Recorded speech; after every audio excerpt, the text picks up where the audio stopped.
All right. We are live on Facebook and on Zoom. Thank you all for joining us today on our next digital lab. We are here. I'm in Winona Lake, Indiana today at the CE National headquarters, world headquarters of CE National. So thanks for joining us. My name's Eric Miller. I'm the Director of Ministry Operations with CE National. We've been doing these digital labs now for a little while. Hopefully you are familiar with what these are about. And if you're not, these are aimed for folks in ministry, for parents, for teenagers, for youth workers. Our goal is to train and equip you on a topic. And today's topic is balancing ministry and family. If you are in full-time ministry, we would love for you to watch this video. If you're in part-time ministry, we would love for you to watch this video. If you are even praying about going into ministry, or if you're a volunteer within a ministry, you know the dynamics. If you have a family and you volunteer at a church, it can be tricky. It can be very tough sometimes to balance, to prioritize and even make decisions in regards to your family dynamics or your ministry. And for those of you who are in full-time ministry, it's tough. It's very tough. So we'll dive into this today. We have Ashton and Andrew Wood with us. They have a 1.5-year-old Winona, beautiful little girl. And so we're excited for them to be on today. Andrew is the campus pastor at Renew Church in Mississauga. That's Toronto for anybody who doesn't know, the Great North. I won't make any jokes about Canada. I'll just careful, Eric. Andrew has left the chat. So thank you guys for joining us. We're excited to have you on. Some of you may know Ashton is a rank. She is Dave and Sherilyn Rank. Dave and Sherilyn both work for CE National. Dave is our momentum coordinator, and Sherilyn is actually here today getting ready for all the Operation Barnabas students coming, and so we're excited about that. So we asked them to be on this call today because of the opportunities that that they have been through as having a young family, as starting a family. And our goal for this conversation today is to help young families who are trying to navigate and live in the cross-section of ministry and family dynamics. How do you balance that? Being in ministry is not your typical 9-to-5 kind of job. It can be taxing on your family and even tough on your marriage. So we hope to engage in a meaningful conversation that will shed some light on what does health and balance look like in that area. And we're excited about engaging in this conversation. You'll even hear Ashton is at home. I got the dog, and Winona's wandering around watching Elmo, hopefully, and asking questions. And then Andrew is at the office. So we've got this dynamic already played out. So Ashton and Andrew, why don't you guys say hello? Anything I missed in the intro there? Andrew, tell us a little bit about what your role is there being a campus pastor. Yeah, so I'm pretty fresh in the campus pastor role.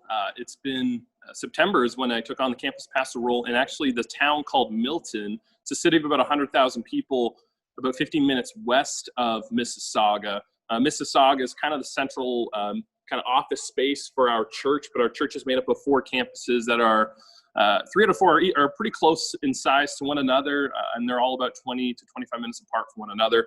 So I work on a staff here, a great staff of campus pastors and elders and leaders. I was 11 years in youth ministry, and so just kind of coming out of that while still serving in our youth program, I spent a lot of time at Momentum, and that's actually where I got a chance to meet Ashton. And so that's kind of been my ministry journey. That's kind of my role, and it's pretty new to me. We're still figuring things out.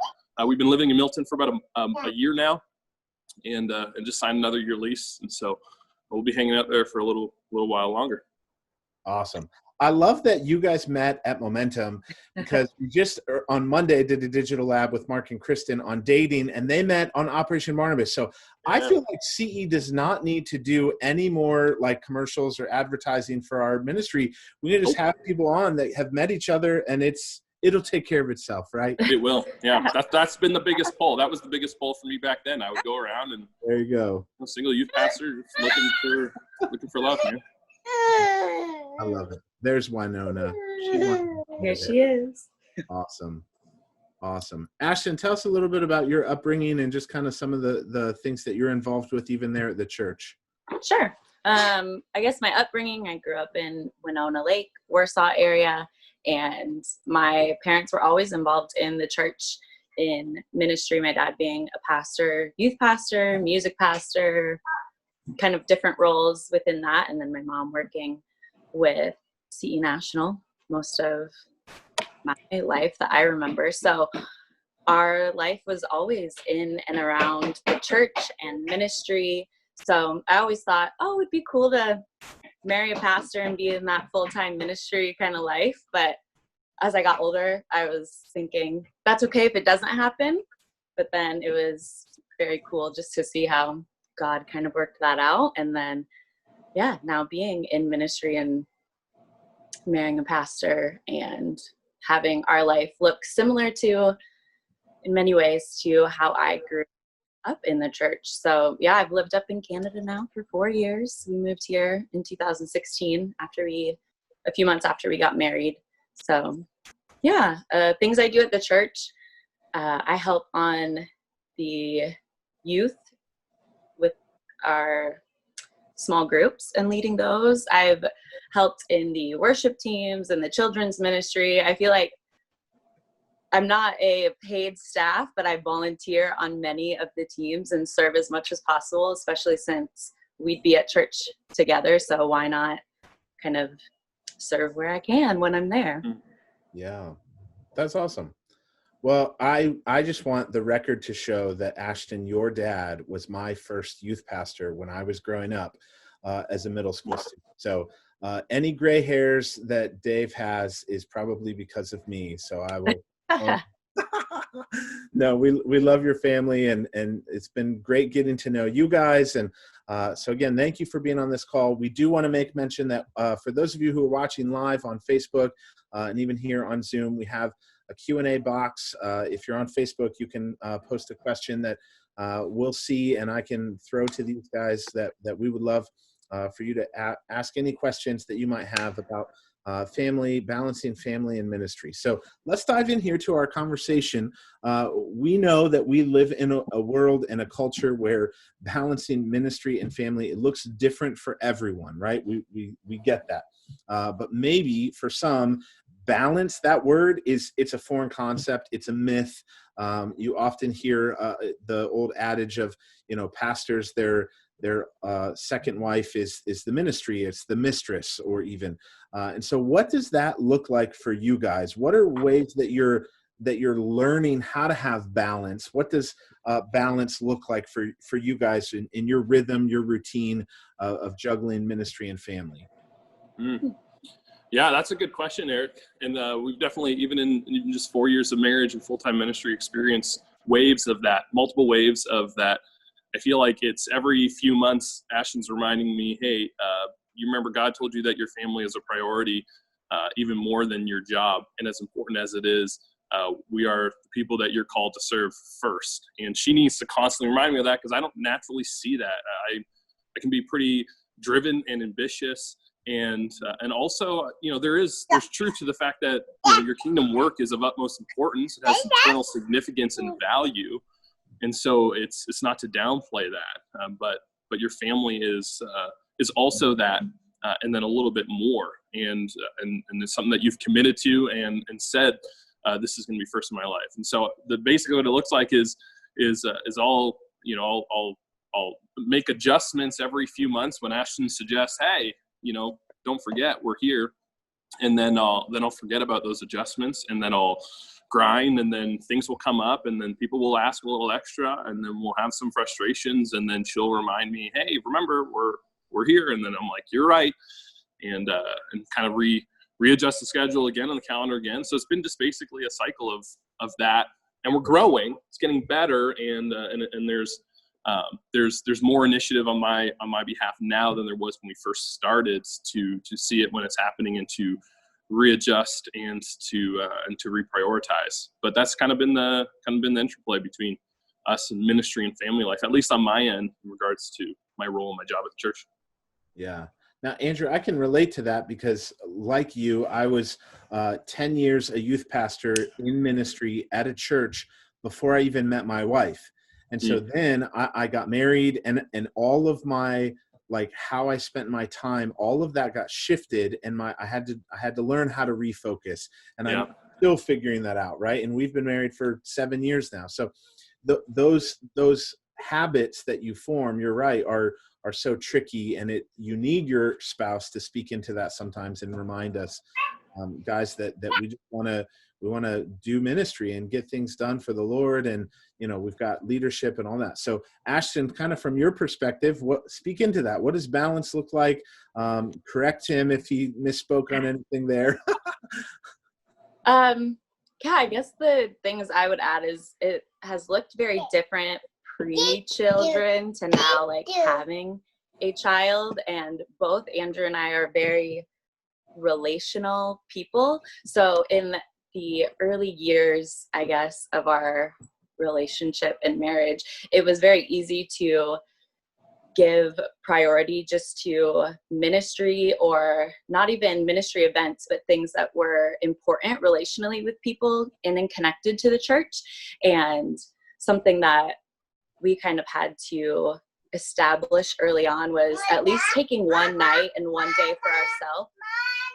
We couldn't give every night to other people, because then we weren't having any of our own time. And now I think with a kid, with a baby in the picture, it became easier for me to say no to things. I might have to step out for a second. Yeah, no, she's right. I guess picking up on what Ashton was saying, beforehand, Ashton would just come with me everywhere. We would do it together, everything we were doing together, and every relationship we saw as ministry. And we would treat it as that in some respect. And so whether it was just social stuff, or whether it was program stuff, or whether it was mentorship stuff, and, a lot of it we could just do together, and we could, stay out late every night and do that, and then go to sleep and wake up the next day and grind. And then, things obviously have changed since you have a dependent in the home. So. Mm-hmm. And obviously, anybody who has kids, we know kids are a blessing. They are so much fun, and it's a blast to get to spend time with them, to have, family outings and all that. And yet at the same time, if we're honest, which we want to be, there are times where it can feel like kids can be a distraction, or they can take away from ministry. How do you guys leverage having kids and use that in ministry to implement? Have you found that you can relate to people better? Have you found that you connect with people better because you have kids? Do you take Winona to things? Kind of talk through that process a little bit. Yeah, Ashton, you want to speak into that? Sure. I think you mentioned something about relating to people better, and I think that's definitely true. Especially the campus that we were involved in, it was all of our friends were having kids and little ones, and we were kind of the last of that group to have them. So she's saying hi to Dad. It has made us, in a sense, relatable to families and other young couples, and just families, not only in the church, but I think in the area that we live. It gives us a different connection point with people. And in some ways, I think it feels like it gives a little bit of credibility as well, because you hear people in ministry always talk about their family and kids, and then you start to experience it. And so, I think there's a lot that was easy before kids, and things are still not all too difficult, but there has definitely been a different level having our own family now. Yeah, and I was also processing the other day, before kids, we were mostly connected with other young adults. Most of them didn't have kids or families, but a lot of those relationships are transient, where now what people we're connecting with more are married people and with kids, and they're not as transient. They're actually, there's a lot more staying power. People who own homes are staying in a community, and then you're able to actually build a foundational relationship that's actually potentially built to last a lot longer than it felt like before, where you'd have a 6-month relationship here of intensity, and then you'd have a year relationship here of intensity. But then people move all the time when they're that age, especially in a city like Toronto. Everybody's transient, And so I feel like this is just a different season of ministry now, where we're laying roots, and then the people we're connecting with and ministering to and then serving alongside are also people who have laid roots, and it's more reliable. It's like those relationships are going to last a lot longer. And so you can take longer to get to know them, and you can also invest into those relationships as though they're going to be there in 5 years. Because before, it really didn't feel like that all the time. It felt like everything was urgent. Yeah, that's a good point, because I think kids help. They help bridge that gap in so many ways. Like, I don't know how it is with you guys, but like I have 2 kids, and when we're at the grocery store, my son, who's 3, says hello to everybody. Like, he's never met a stranger a day in his life. And so I have had so many more conversations with people because I have a kid in the grocery cart, or, you know, we're taking a walk through the neighborhood, and he's like, "Hi, what's your name?" And where maybe, you know, as an adult, you wouldn't normally do that, because I'm trying to just take a walk at the end of the day, and get some exercise. And so you can absolutely leverage. It sounds awful, but you can take advantage of the fact that you have kids to use them to meet people that maybe you wouldn't have met in your community, and use it to engage in spiritual conversation with people. Totally. Yeah. That's good. So let's dive a little bit deeper and kind of into that idea of balance. I think, again, for some people, that's a myth. For some people, I've heard, you know, they talk about different seasons. Andrew, you were starting to say that a little bit ago. There's seasons in ministry, and but as you look at raising a child and in ministry, and being a pastor's kid, and Ashton, I know you understand being a pastor's kid, a ministry kid. It's a unique perspective. But what's your goal in that, of being parents and raising kids in a ministry family? You want me to take this one? Go first. Yeah. Yeah. Sure. Yeah. I mean, I'm recently, in the last couple of years, I've been reading a lot on just about life rhythms and healthy rhythms. John Mark Comer wrote a book recently, The Ruthless Elimination of Hurry. And he, you know, learned a lot of this stuff by research as well as life experience. And his kids are a little bit older in age, and so they're able to more establish some of those rhythms without too much disruption. I feel like we're in a season where we so badly want some of those healthy rhythms and patterns, and just live out of that, the simplicity of that. Whereas my natural tendency is to be spontaneous and to constantly jump at everything and do everything and say yes to everything. The reality is I'm not that effective that way, and it's actually not that healthy. And so we're in now a season where we're pursuing some sort of balance, some sort of rhythm, some sort of constant, I guess, in our weekly rhythms. But at the same time, you know, we're still early on in the parent stage, where it's very hard it's very hard. You don't have control necessarily over that, I guess. And then, you know, if you're introducing more children to your family, again, you know, things constantly are changing. And so it is a fight. It's a constant fight of like, we need to control our schedule. We need to control our balance. We need to have just healthy weekly rhythms that we're committed to, at the same time as being flexible enough to know that they're going to be interrupted by ministry and by family, and being adaptable is a necessary part of this kind of role. So, yeah, Ashton, what does that balance look like for you? How did you even see that growing up as a kid in a ministry pastor family? Yeah, I mean, the balance thing is, like you're saying, kind of a myth, because we always talk about wanting it, but you try things and you may fail at it, and then you try something else. But I think growing up for my family, there was always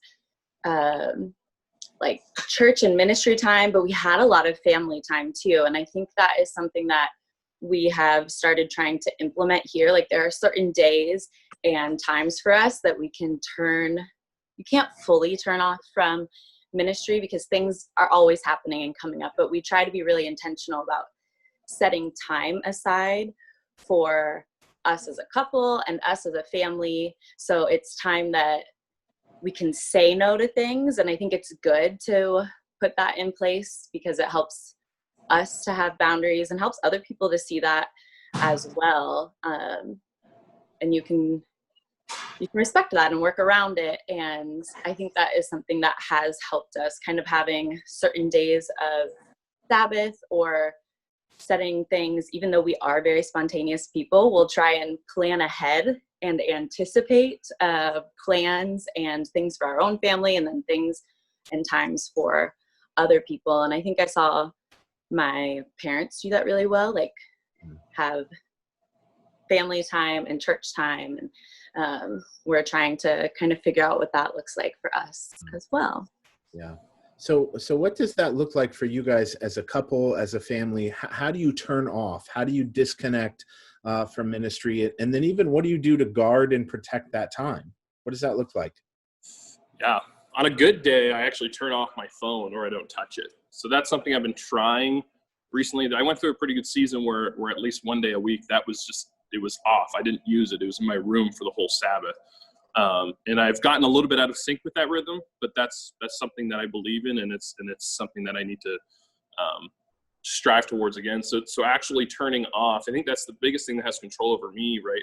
You knew as a single youth pastor, you would promise everybody you're accessible at all times, and you would think that that's the right way to live. You would think that that's the healthiest mentality, full access to all of my life. Anytime I drop anything, and I will be there for you. And the reality is that's actually not the healthiest way for me to live. I'm not at my best when I'm living that way. My family's they don't get the best of me. And if I truly live that way, then everybody will take everything they possibly can from you. And so I'm at my best when I actually am protecting days with my family by turning off my phone and saying, I'm not doing anything. I'm not answering any email. I'm not saying yes to anything unless it's a crazy emergency. And if it's a real emergency, they shouldn't be calling me because I don't know what I'm going to do to help. And then also practicing rhythms throughout my week that I have that. When I'm at my best, there's mornings where my phone isn't used and I'm actually spending good quality time kind of resting and refilling and thinking about family and thinking about my relationship with God, and then letting that feed into my ministry days rather than how I used to live, which was everything's ministry all the time. That's more important than anything else. And so constantly check your phone, constantly respond to needs, constantly responding to people and reacting and driving here, there, and everywhere. So that's something I've had to learn and definitely not mastered yet. Actually failing at more than I'm succeeding at, for sure. And yeah, those days when you turn off your phone, it sounds like you have a regular day off that's built into your work week, right? That your staff, your team, the people that you work with, is that the case? They know that that's Andrew's day off? Yeah, Monday is the day that we say no to anything. So that allows you, I mean, obviously you get to decide that, how you spend your Monday. If you're responding to emails every Monday, then your team is probably going to keep expecting you to reply to an email on a Monday, even though it's your day off. For sure. And so that, we as ministry leaders, you get to decide how you navigate through that. But when you turn off your phone, I'm guessing the whole world didn't implode on itself and ministry kept going. Things are okay. Yep. Yeah. Actually, oftentimes better, right? When I open my mouth to respond to a message, it doesn't usually make things better. Sometimes it makes things worse. So getting silence from me sometimes actually helps. Yeah, there you go. Yeah. Ashton, what does that look like for you? How do you, as a ministry spouse, how do you help protect that time off and your family time? I think something that has been helpful for us is we know that Mondays or a particular day of the week is time off, and it would be really easy to just kind of sit around and veg out and rest because you need that sometimes. But I think something that has been helpful for us is at least planning in advance, like what we're going to do with that day. And sometimes it is helpful to just kind of sit and do nothing. But a lot of times I find it's helpful for us to actually be productive in a restful way. So going out to do an activity together or just doing something around the house together to make it feel like we're not just being lazy and taking time off, but we're doing something intentional for the family. So I think that has been something that has even looked tricky in this current time with all the pandemic and certain things are closed. And so it's like, what do we do with our days? Like we struggle to figure out sometimes, okay, what are we going to do on our day off? But it's helped us, I don't know, I guess to be creative and to really take a step back and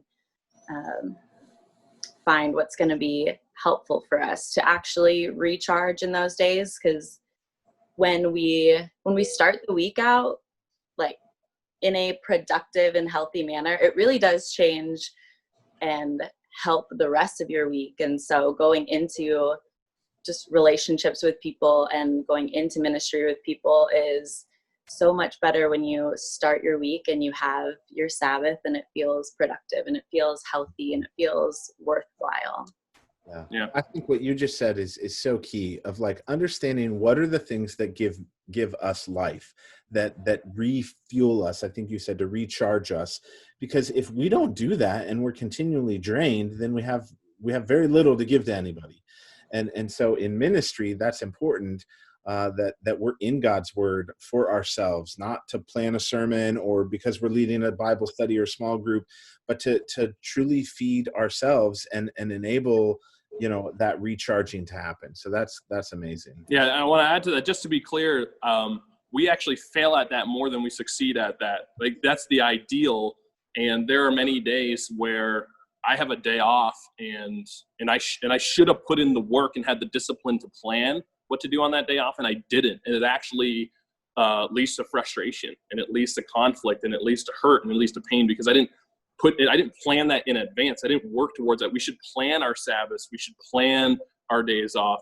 And then connected to that, one of the healthiest seasons we were in was when I didn't just have a day off from work for Sabbath, but we actually agreed that there needs to be at least one day or half a day that I'm home doing stuff. So I'm helping around the house, even though that may not be restful for me. I know some crazy people like Mark Artrip think mowing their lawn is restful. They're nuts. That's not restful for me. And so for me, there needs to be time and space where productivity at home is required from me. And so but it's not Sabbath. Sabbath needs to be intentionally planned and thought about to be the maximized rest and restfulness and relational refilling.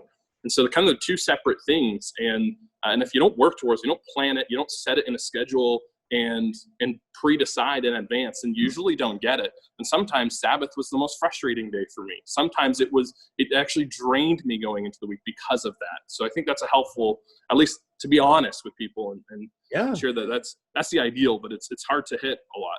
No, you're exactly right, because, you know, having young kids, for me, when I was in full-time ministry with being a pastor, like Monday was my day off, but that meant a day that our kids didn't go to daycare.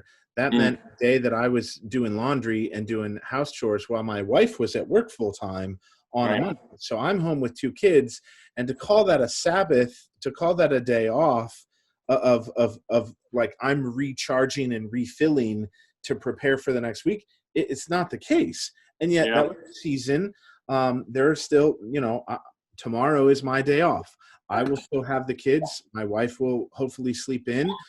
There are things that we can help each other. It's balance. It's about like communicating and figuring out what are the things that help to recharge and refuel you. And I love my kids. I love getting to spend time with them. Right. But when you've got to mow the lawn or do, you know, your share around the house, those may not be things that fill you in that same way as, you know, going on a walk or doing something that's helpful. So yeah, you're absolutely right.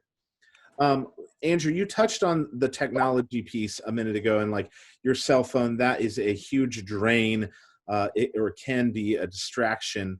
But what's been some of the biggest obstacles for you guys to overcome in your family as it relates to ministry? Some of the biggest obstacles. Sorry, what? Ask that a different way. Yeah, what are obstacles that interfere and disrupt your balance between ministry and family? What are things that interrupt that or distract you from? Time?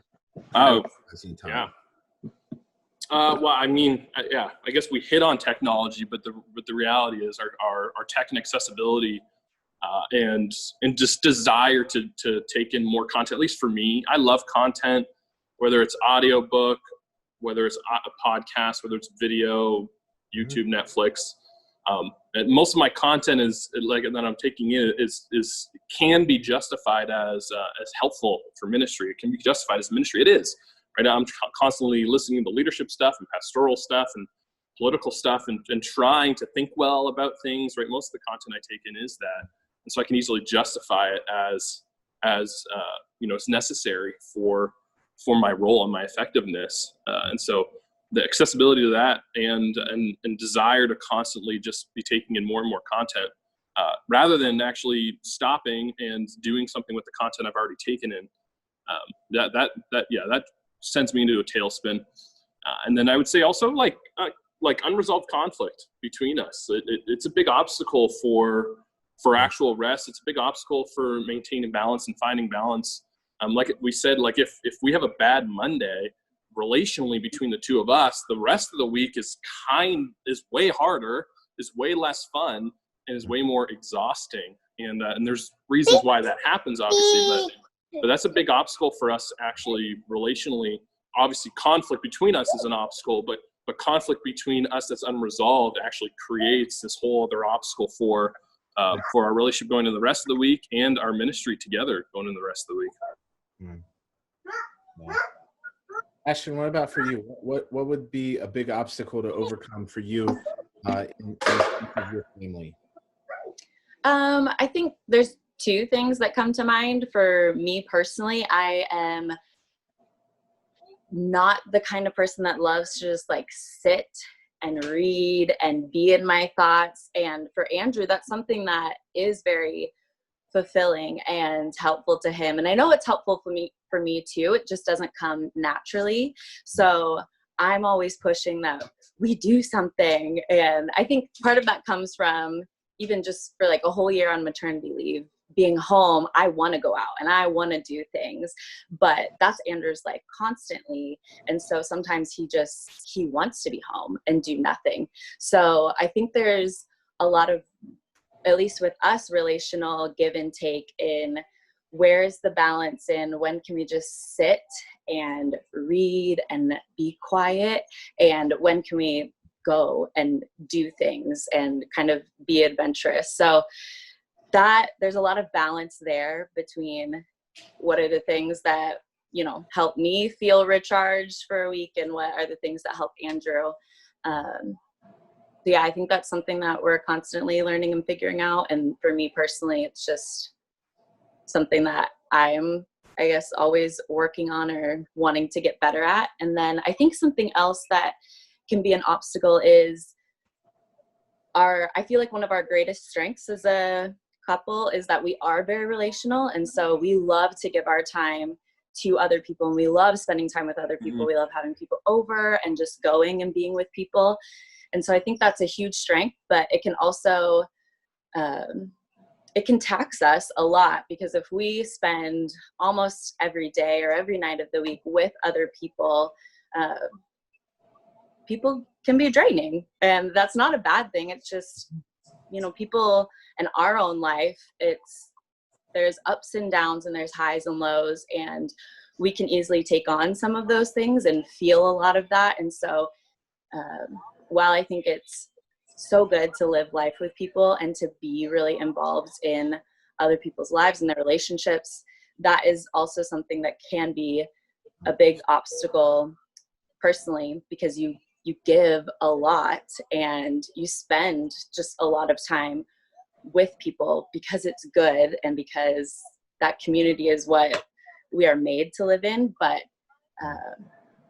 if we spend all of our time on that and not time personally and time as a family in trying to balance, that can be a very big obstacle. Yeah. So Andrew, maybe you're a better person to speak into this next question, but on the flip side, what's the biggest obstacle to overcome for you in your ministry as it relates to distracting you from your family time? And Ashton, even, that may be as a volunteer, something that you can speak into as well. An obstacle that that gets in the way within your work world, your ministry world? Well, yeah, I think for me, the biggest obstacle is not holding tightly to a weekly schedule and rhythm. I think just my reactiveness or my lack of preparedness. Most of my obstacles are a result of my lack of discipline or organization or preparedness in ministry and prioritization. There's so much stuff you can do. There's so many good things you can do, especially in this role with the freedom at the church that we work at. Our roles and our job descriptions are relatively free to take on a lot of different things, and pursue a lot of different kind of avenues and spend time with a lot of different people. But saying yes to everything really is you're kind of saying no to everything. You can't possibly do that. And so the biggest obstacle for me is being out of sync with what I've pre-decided is the most important thing to be spending my time and energy on. And that throws everything off, right? Because then you get to the things that are most important, and then you're rushing them, or you're doing them last minute, or you're just not giving the time necessary to do them well, and then that affects your ministry and affects you personally, and you've done that at the expense of your effectiveness in ministry. And then really the stuff that you have taken time to do, or the stuff you spent time listening to or watching thinking it's important, really isn't gaining the most amount of fruit. It's not the most efficient use of your time. It's not the most fruit bearing. And so you just end up leaving yourself frustrated. You've done a poor job. You know it. You're exhausted because you have been doing stuff. You've been doing a million things. And then you're not really getting anywhere that you think you should be getting. You're not gaining any ground, or not quite as much. You feel like you're spinning your tires. You're like, how can I feel this way when I'm doing so much? And it's because I really not am prioritizing what's most important, what's going to be most effective, and then living out of that, right? And that comes from a place of, I don't know, insecurity and pride. Sometimes it's I think I'm a savior, and I think I can really do, if I say yes to this thing, it's really going to change this person's life or this situation. And sometimes it does, and you gotta, I guess, discernment helps you with that, but most of the time it's not. And so there's a bit of a savior complex with our role and in our ministry that gets us into that. And then some of it's insecurity. I know for myself, there's stuff that I put off, and I say yes to other stuff because I'm insecure about doing a good job at some stuff. And so, or I'll say yes to editing a video that isn't really that necessary, and that'll take up time that I'm really supposed to call somebody, because sometimes phone calls are awkward. I'm insecure about doing that with somebody. You know what I mean? So then I start picking and choosing based on what I'm most confident in myself in, not what's most effective, rather than pre-deciding all of it. So I think that's the biggest obstacle for me is a weekly schedule that I stick to, and I say yes to the things that are most important, and actually holding to it as much as I can while still leaving margin for doing the spontaneous stuff that Jesus calls us to. Yeah, that's good. Yeah. What would be one piece of advice that you wish you guys had got before you got married on keeping priorities straight? Or maybe maybe somebody did tell you something before you got married, but what would that be if you could go back in time and you wish somebody had told you this before you guys got married? Ashton, maybe even for you, of marrying a pastor, like what would that be? I read some of these questions before you sent them to, and I was like, what would I say for that? Because we're probably still in, I don't know, we're 4 years into marriage. So we do have experience, and we do have a lot that we've encountered together, but I don't always feel like, oh, we're so far beyond that we can look back and see what would have been really helpful or what would be really helpful. I think, honestly, if someone said, you're never going to master this, and it's always going to be tricky to navigate what your time and your life looks like and your schedule and that balance, that would probably be really helpful, because I think we're always striving to find the perfect schedule for our family and for our time. And what I have found more often than not is that as soon as we get used to one particular schedule or one particular rhythm and thing that we've tried to set up, things change, right? So it's you have a baby, everything changes. You are in a pandemic, everything changes. And so I'm someone who, I'll embrace change and I can adapt to it, but I don't like it, because I like when we find that one particular thing that works for us. And so then having to find a whole new thing, it's a big stress. And so, yeah, I think something that would be just helpful for people to know, or for us to know, is like, you're never going to master it, and you are going to find helpful things along the way, but it might not last, and you're always going to have to figure those things out. So it's like a healthy dose of reality for people, not to be pessimistic about it, but just to say, always work towards something new and finding something new. And yeah, you're never going to find that perfect balance, because it'll get interrupted somehow. Yeah, no, you're right. Yeah, that's good. Andrew, anything for you on that one? Yeah, I tell people all the time that before getting married, I read like 5 books on marriage, on Christian marriage, and I knew that I just had more insight and wisdom on marriage than anybody else, and I could talk about it. And it was all the theoretical stuff, and it's all the stuff that we all agree is good, and it's written by authors that we all agree are great, and they say really, really great things. But what I didn't have in my life was self-discipline. And so you have all these books on like, live like this and think like this and do this. And I'm thinking, yes, all that's good. I totally agree. There's nothing there I disagree with. And then actually doing it felt impossible. Like, it felt like, I can't do this. I'm failing at it constantly. Is there something wrong with the theory? Is there something wrong with the idea? Was he wrong about that? And what I've realized the older I get is that it really was, I just didn't have the discipline in my life when I was young and a young adult to actually execute that stuff that I believe in is good. And people didn't really teach me that, people were just celebrating everything I was doing when I was a young adult, single, take care of the youth ministry. It was growing. It was healthy. People were learning. We were doing great stuff. Everything looked good, but nobody was really on a weekly basis mentoring me and keeping me accountable to a schedule, to a calendar, to disciplines, to other life disciplines that may not seem like they're ministry related, but like eating habits and exercise habits and sleep habits. All those things have such a major impact on who I am emotionally and relationally with people in my home, as well as how effective I am in the ministry that I'm doing and how good of a job I do. And I wasn't focusing on that. And nobody was really holding me to any kind of standard in that respect. So I walk in a marriage thinking I'm awesome. Everyone said all these awesome things about me. I've read all these books. I'm going to be the best. And then I walk in without the discipline necessary to like be a good husband and a good pastor. And so I started failing at both of those things. And then I started questioning myself. I started questioning just like Jesus things. I start questioning, is there really all that to this? Is it all legit? Have I trusted all sorts of bad ideas? And the reality is I just didn't have discipline. I didn't have organization. And that's why I struggled and failed at all these good things. So that's what I would say to a young guy. And I tell them, our young guys, I say, look, you need to show me. I walk through guys that I'm mentoring.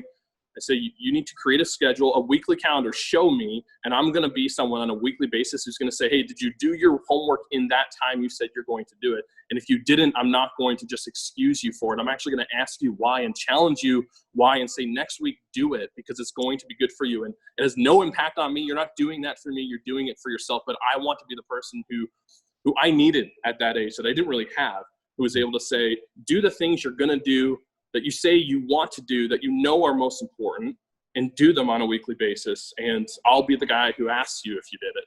So that's awesome. Yep. Yeah, that's well said. I think that's so important because whether you've been in ministry for 1 day, 1 year, 1 decade, like it matters how you prioritize your time, the decisions that you make, and we're called to do things in a way that makes an impact for God's kingdom. And if we get in the way of doing that, then that's sad. So yeah, that's very well said. Well, thank you guys. I have valued this conversation. I understand the the delicate dance that balancing family and ministry can be. And Ashton, I love your visual aid there of Winona being on your lap. And thank Real you. life. Yeah, real life. It's real life, especially having young children and things that are crazy. It's hard. It's difficult. So let me do this. I want to pray for you guys and anybody watching this video, and we'll close out just in prayer today. So Heavenly Father, thank you so much for Andrew and Ashton, and Lord, the things that you're teaching them, the things that they've learned in this process of starting a family and being in ministry. And Lord, I know their heart is to make maximum impact for your kingdom's sake. And Lord, there are things that you've put on Andrew's heart as a pastor, as a campus pastor, as a youth pastor, even, Lord, that he wants to do for your kingdom, that you're asking him to do things, Lord, that only he and his church and leadership, that they can be involved in, and where you've located them. God, would you do that in and through him? And Father, I pray even for Ashton as a mom, as a wife, as a volunteer, Lord, even in those moments where she's got to remind him of like, hey, what about our family time? And what about your day off? God, give her boldness and courage in that. Give them unity. Help them to communicate well. And Lord, I pray for those young families who are watching this and trying to figure out what does balance look like, and understanding rhythms and routines and seasons. God, would you do a mighty work in and through them? And Father, for this conversation, that it might spark something that would enable them to turn a corner in their ministry, and protecting time off, or having self-discipline like Andrew was just talking about. God, we're grateful for how you want to move and work in our lives. And we pray, Lord, that you would just use us in our families, in our jobs, in our ministry, to point people to you in every aspect. So we pray these things in your holy and precious name. Amen. Amen. Thanks, Eric.